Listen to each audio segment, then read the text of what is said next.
Namasté, cher yogi. Bienvenue dans une nouvelle session de pratique des bases de yoga avec Claire. Cette fois-ci, pour cette pratique forestière, je vous propose d'aller un petit peu plus loin dans les mouvements qui ont déjà été vus dans les sessions précédentes et de continuer à renforcer le corps et à apaiser l'esprit. Comme on peut le lire parfois, ce qui profite au corps, c'est le mouvement, et ce qui profite à l'esprit, c'est l'immobilité, le calme. Pour commencer, je vous invite à non pas prendre une posture assise, mais plutôt nous allonger, le dos en contact avec le sol et les deux jambes repliées, les genoux vers le ciel et les pieds sur votre tapis. Vous pouvez amener les mains sur le ventre ou simplement comme en Shavasana, de chaque côté du corps, les paumes ouvertes vers le ciel. Ici, les yeux clos, je vous invite à un éveil sensoriel, d'abord en prenant conscience de votre environnement, les bruits, les odeurs, les sensations contre la peau.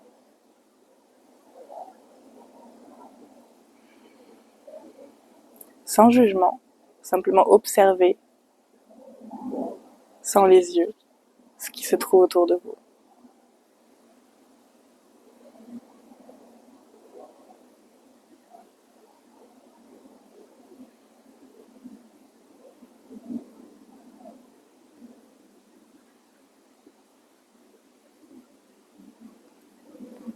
Puis, quand vous vous sentez suffisamment ancré dans votre environnement, c'est le moment de se tourner vers l'intérieur et de faire cet éveil sensoriel, mais avec les sensations de votre corps à l'intérieur, comme une sorte de scan corporel rapide, peut-être des pieds à la tête ou de la tête aux pieds. Simplement observer les sensations, peut-être des douleurs ou des informations du corps, ou qu'elles soient agréables ou moins agréables. Et ici, tout en vous tournant vers vos sensations corporelles,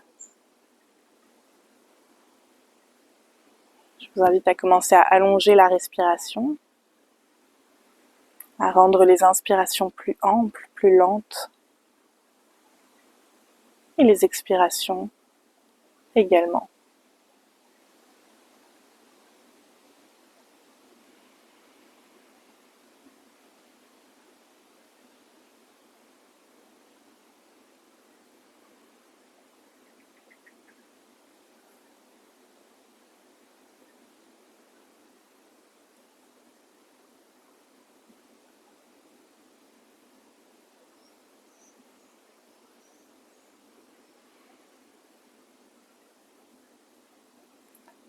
Prenons ensemble 3 longues inspirations et expirations.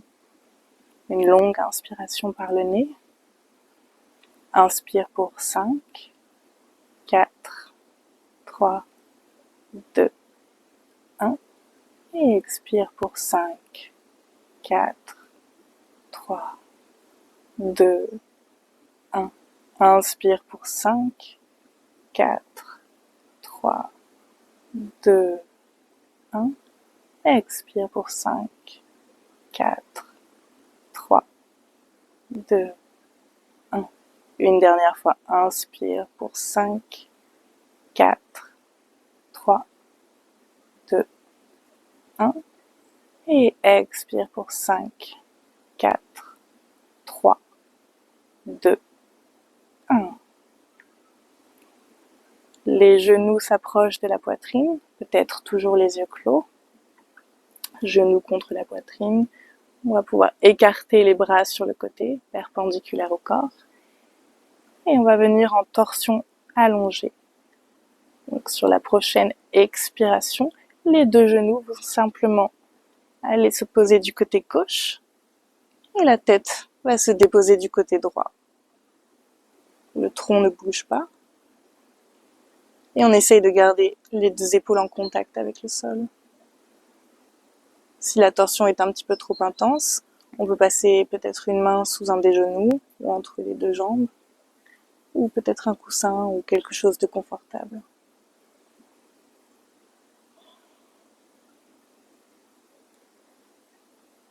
Le souffle est concentré dans la région de l'abdomen, dont on ressent les vagues à l'inspire et à l'expire.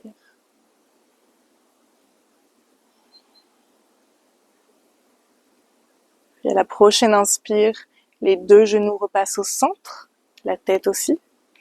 Et à la prochaine expire, de l'autre côté, les genoux se déposent du côté droit et la tête se tourne du côté opposé. De la même façon, les épaules sont toujours en contact avec le sol. Il ne doit pas y avoir de douleur dans la nuque. Les sensations sont plutôt dans les hanches, le bas du dos peut-être, et une légère compression de l'estomac. Les genoux sont plutôt proches du haut du corps. Et on continue d'observer les vagues du souffle dans l'abdomen.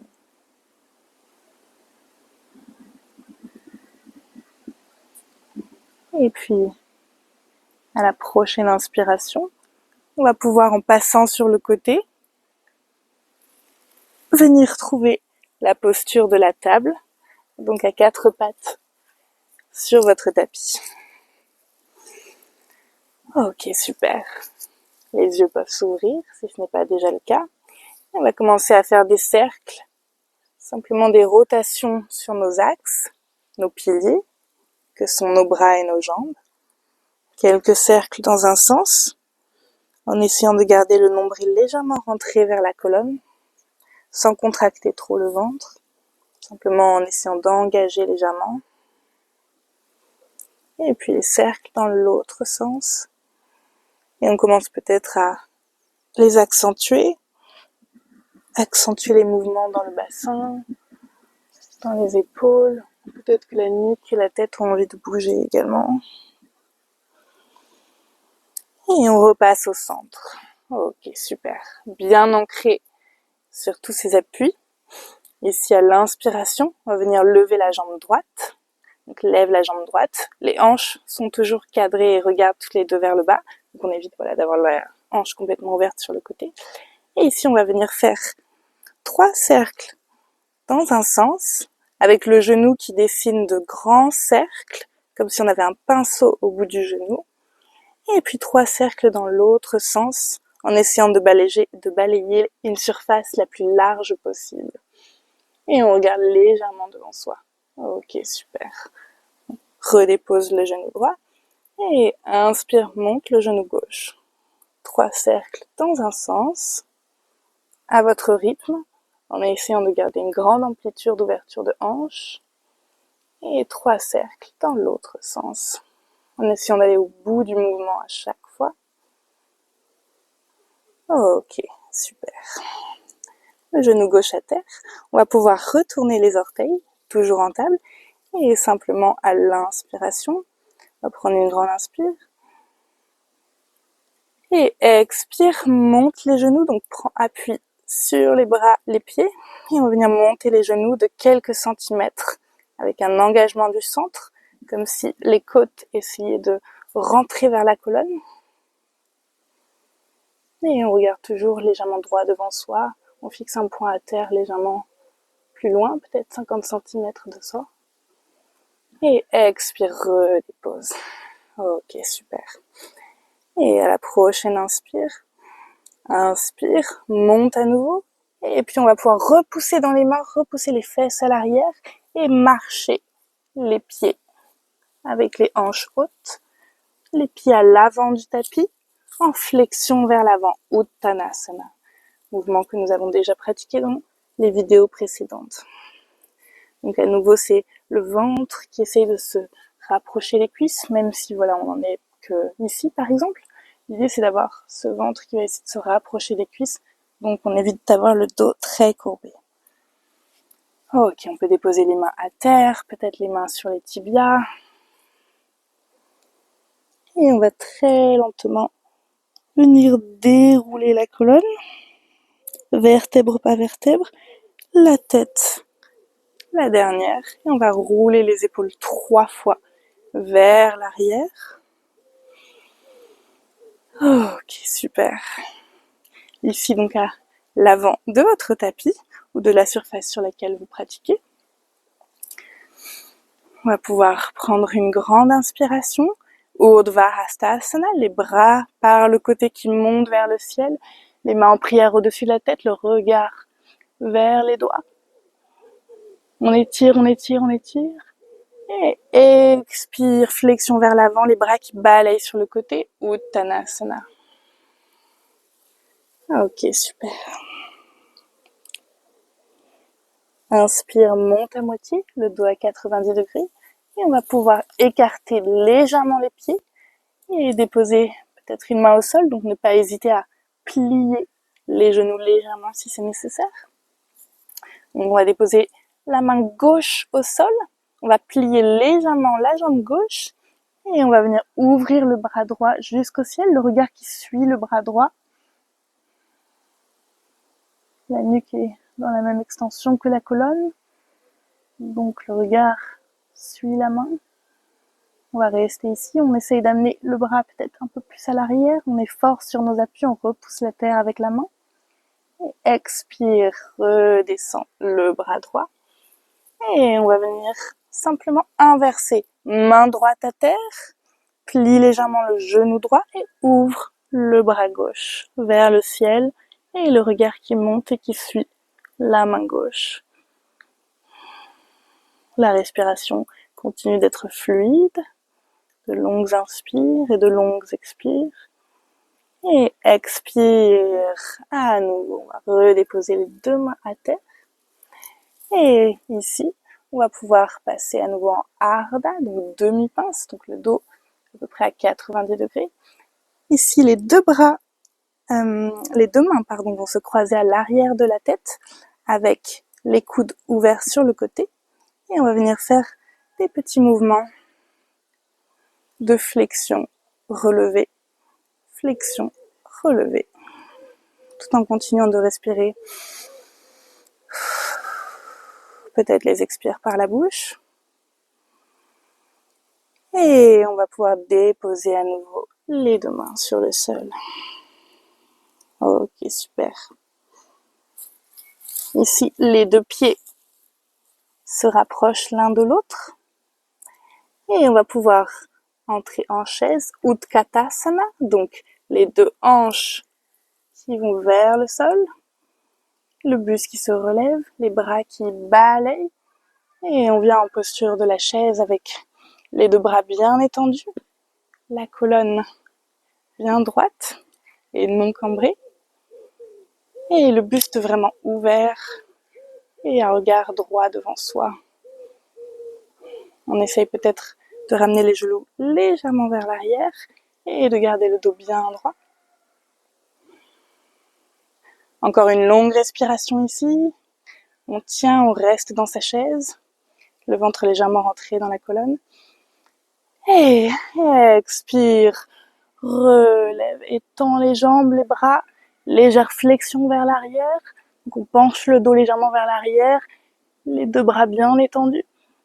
Et à nouveau, Tadasana, on repasse à l'avant du tapis en posture neutre. Ok, super. Ici, on va pouvoir écarter les jambes un peu plus larges que la largeur du bassin. Et on va pouvoir avoir les genoux qui restent bien mobiles. Et on va venir faire ces petites torsions avec les bras spaghetti. Donc, c'est-à-dire que les bras sont complètement passifs, complètement mous. Et c'est uniquement le mouvement des jambes et des hanches qui va amener les bras à bouger. Et ici, on continue d'avoir une respiration très ample.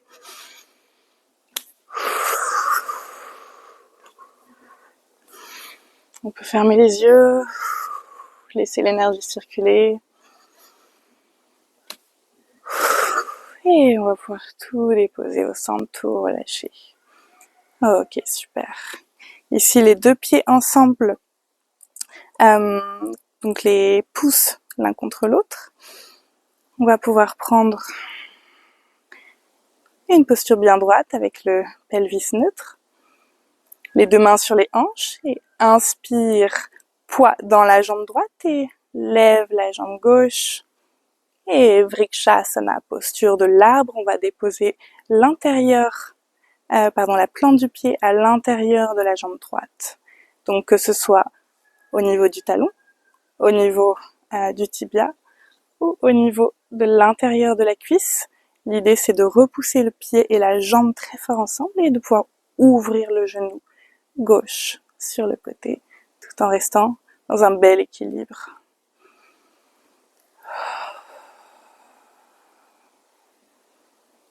On va rester encore une longue respiration ici. Les mouvements sont de micro-mouvements, sinon on va perdre l'équilibre. Et expire, détache la jambe gauche et redépose le pied à terre. Ok, on peut secouer légèrement les jambes si nécessaire et on va venir faire la même chose de l'autre côté. Donc les deux mains sur les hanches, on va mettre le poids sur la jambe gauche et inspirer, monter la jambe droite, le genou droit qui s'approche et à l'expiration, on va venir caler la plante du pied droit à l'intérieur de la jambe gauche, le genou droit en ouverture. Vrikshasana, posture de l'arbre, posture d'équilibre et de concentration. Le regard est fixé sur un point en face, un point fixe, stable, qui vous aide à garder votre concentration. Ok. Très bien. Et à la prochaine expiration, on va pouvoir détacher la jambe et repasser en posture neutre sur le tapis. Ok, super. Et ici, on va pouvoir simplement venir enrouler la colonne. Donc, on va commencer par la tête. On peut même s'aider, si nécessaire, des deux mains. Et on va faire le chemin inverse du début de la pratique. On va venir enrouler la colonne. Et on va venir s'asseoir sur le tapis. Et allonger le dos sur la terre. Ok. Ici, les yeux se ferment à nouveau.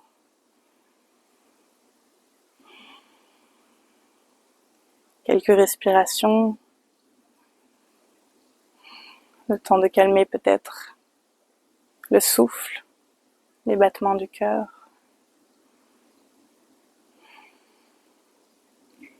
Et puis, à l'inspiration, on va pouvoir amener les deux genoux près de la poitrine, les ouvrir plus larges que les épaules, donc qui dépassent de chaque côté de votre torse. Et ici, les deux jambes sont pliées à 90 degrés, un angle de 90 degrés avec les genoux.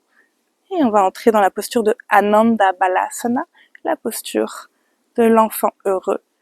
Donc les deux genoux ouverts, les plantes des pieds qui regardent vers le ciel. Et on va pouvoir passer les bras à l'intérieur, si c'est possible pour vous. Et soit venir agripper peut-être le bas des jambes, peut-être les chevilles, peut-être que l'on peut carrément déposer les mains sur la plante du pied et les genoux qui s'enfoncent vers le sol, faisant travailler l'ouverture des hanches, les fléchisseurs de hanches. Et tout le bas du dos bien collé à terre. On peut ici amener quelques petits mouvements de droite à gauche. Et offrir un petit automassage à son corps.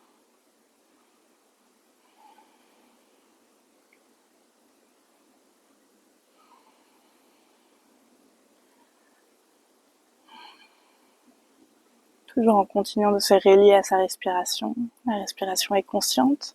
Elle peut être même légèrement sonore. Peut-être les expirations par la bouche, si ça vous aide à vous rester concentré sur votre respiration.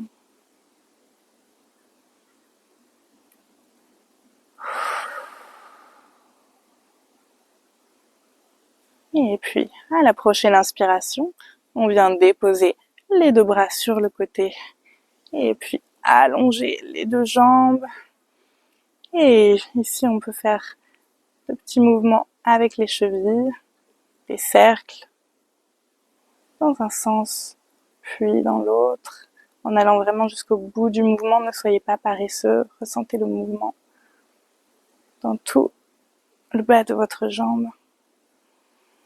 Ok.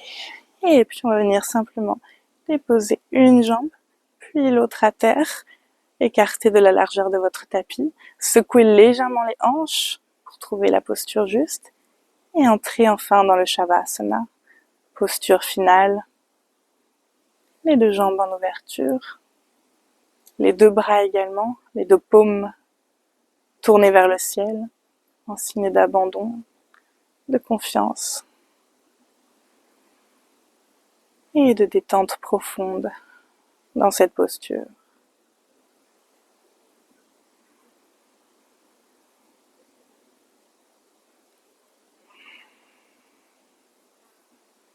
Le souffle n'est plus contrôlé, il est détendu et le corps s'ajuste lui-même dans une détente complète et profonde du corps.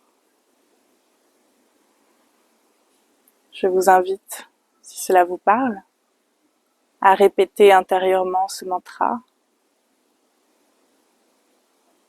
J'invite mon corps et mon esprit dans une détente complète et profonde. J'invite mon corps et mon esprit dans une détente complète et profonde. J'invite mon corps et mon esprit dans une détente complète et profonde.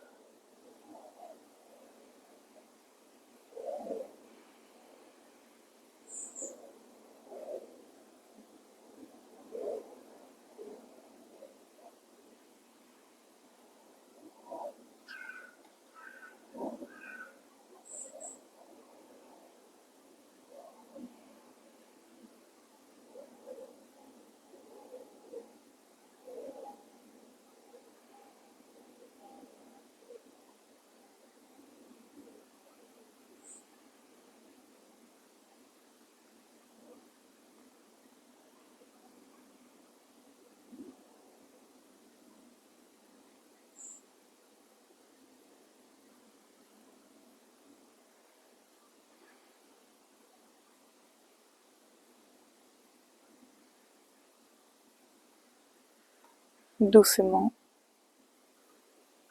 je vous invite à revenir dans votre corps, dans vos sensations.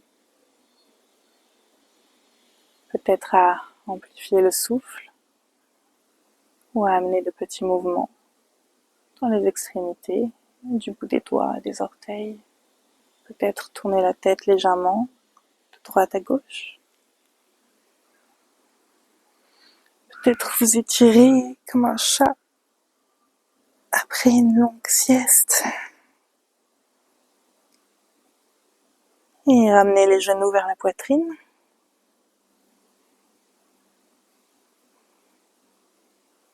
Et puis basculer d'un côté en position fétale.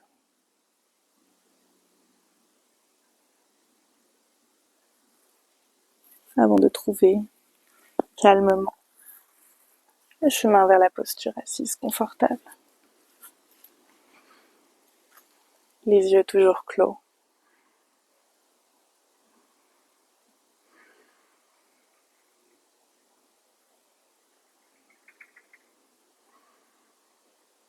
Et ici, ma dernière invitation pour cette pratique est à nouveau d'observer vos sensations.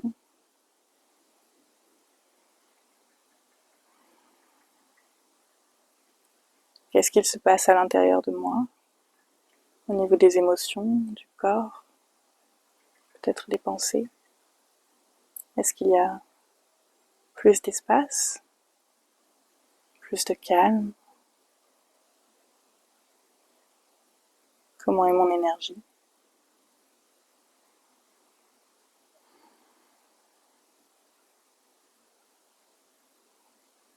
Est-ce que quelque chose a changé depuis le début de la pratique?